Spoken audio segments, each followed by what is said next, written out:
Hello, Litter Robot fans. Welcome to another edition of my Litter Robot video series. And today's topic, we're going to be discussing the Litter Robot 3 pinch detect sensor fix for the flashing yellow light. Now, a lot of you have had this issue, I'm sure, where it thinks the little robot is full and you get the flashing yellow light. Well, today I'm going to give you an easy fix on how to fix this issue in a little bit of a detail on how I fixed my issue on my Little Robot 3 and a little easy little trick to fix this issue. So let's go ahead and start this little quick fix.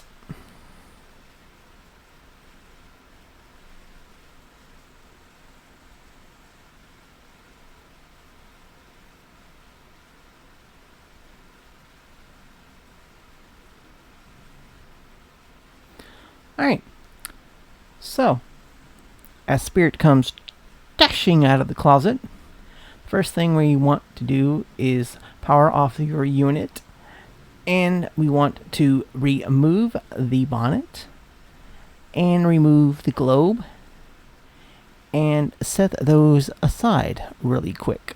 And here she comes. So let's go ahead and do that really fast.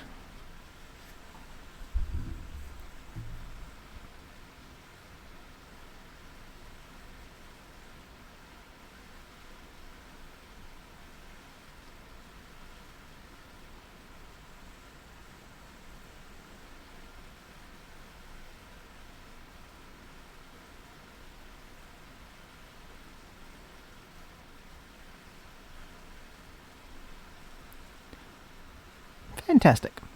Alright, so now I'm going to move the camera in just a little bit closer. And I'm going to leave the tray in the unit for this.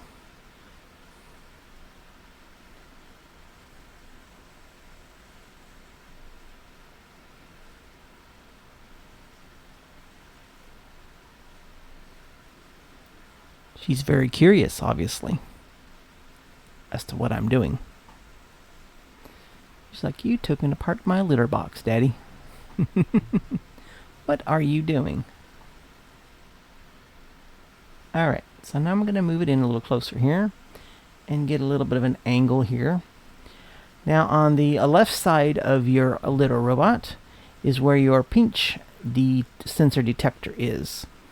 And as you can see, there is litter buildup on the side. So what I'm going to do is I'm going to take a little brush and I'm going to brush all the excess litter around the base unit and brush it down inside the unit. Now this unit's pretty clean already, so it wasn't really time for me to clean it, but for this purpose of this video, I'm just going to kind of pretend like it needs a good cleaning. But as you can see, litter does build up on top of that pinch sensor. As you can see, I'm going to point out, this is the pinch sensor. This is where the litter builds up. Now, over time, litter can fall down inside the unit, where the pinch sensor and the DFI sensors are, and that can cause you major issues in the future. And that causes the major blinking yellow light that will never go away. So I'm going to brush all that litter away really good, get rid of it. And here comes the little trick that I learned from another litter robot user on YouTube. And I will be giving her credit in the comment section below, so make sure you visit her YouTube. She's got lots of great ideas as well. Alright.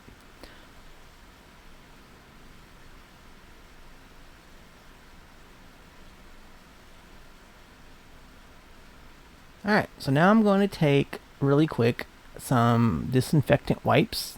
Basically Clorox wipes. These are just Walmart generic brands. And I'm just going to clean around the top of that area there to get any litter dust, debris that's built up around there to clean it off. As you will see to why I'm doing that.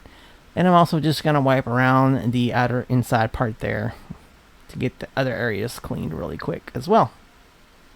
And as you will see here, I will actually accidentally turn the unit on because I did not unplug it from the back.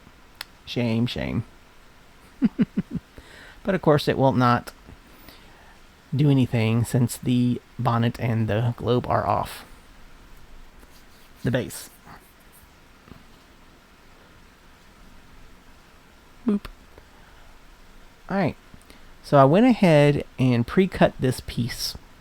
You want to get a freezer lock zip bag and cut a nice rectangular size piece of plastic that you will see that will fit over the pinch sensor area and this plastic area. As you will see, you do not want it to overlap the DYI sensor right below the pinch sensor. You don't want it to cover that, so you want it to tape just below the pinch sensor underneath.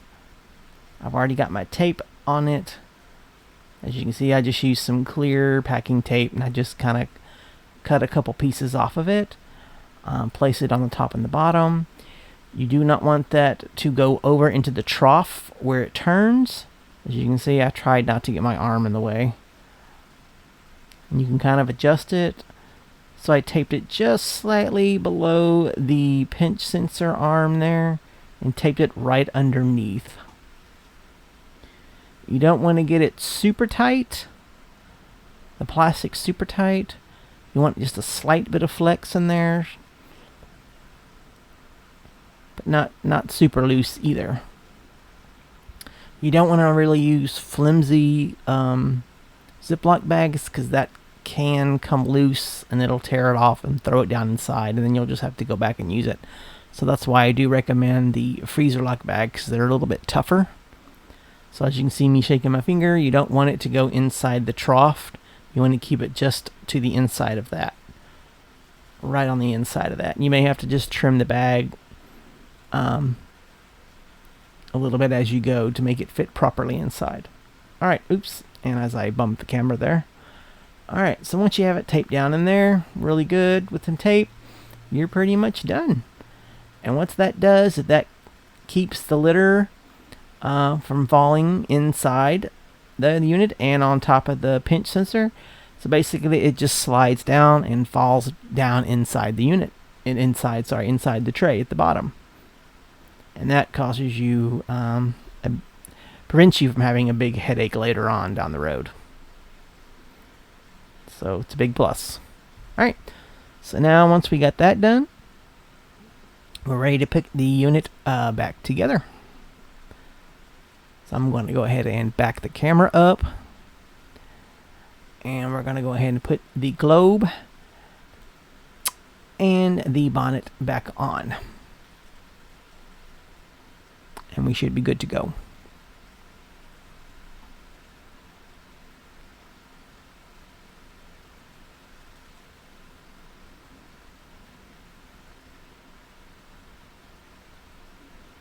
People always ask me if you have to perfectly align the globe straight. Doesn't necessarily have to be. It can be slightly crooked. But I'm kind of perfectionist on that. I'm like, I gotta get it on there straight. It bothers me. OCD maybe? I don't know. But it doesn't necessarily have to be. It fixes itself. But anyway. So once you get the globe and the bonnet back on and you plug it back in the back, it is basically ready to be powered back on. And of course it should cycle once you power the unit back on.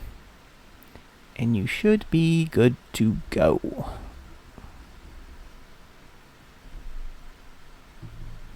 Alright.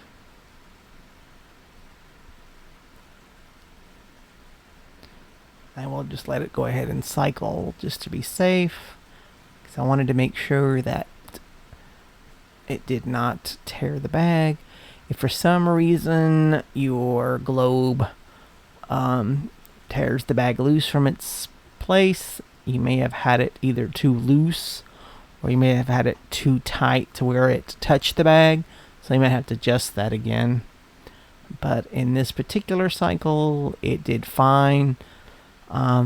Just keep an eye on it, every so often. You may have to replace it after a while, but like I said, it works really great. I have 2 Litter Robot 3 units. I have it done on my other unit as well, and it's held up pretty good. And I haven't had any issues with the yellow flashing light so far. So it works very, very well. So anyway, I want to give a shout out to Shallah K. She is the one that showed me this on her YouTube page. I will link it in the comment section below once this video goes up, so that you can visit her YouTube page. She's got several little robots as well, and big shout out to her. She's also got a permanent fix for this issue if you wish to go that route, but I do highly recommend that you take heed in her advice on if that is something you want to do with your little robot. So please pay attention to her video on that. She also has other videos on her little robot that she does, as well as mine. So a big shout out to her and a big thank you. And that is pretty much going to do it for this video. I want to appreciate everybody that watched it. So please share, comment, like, subscribe, and appreciate everybody watching. Thanks again. Have a great one.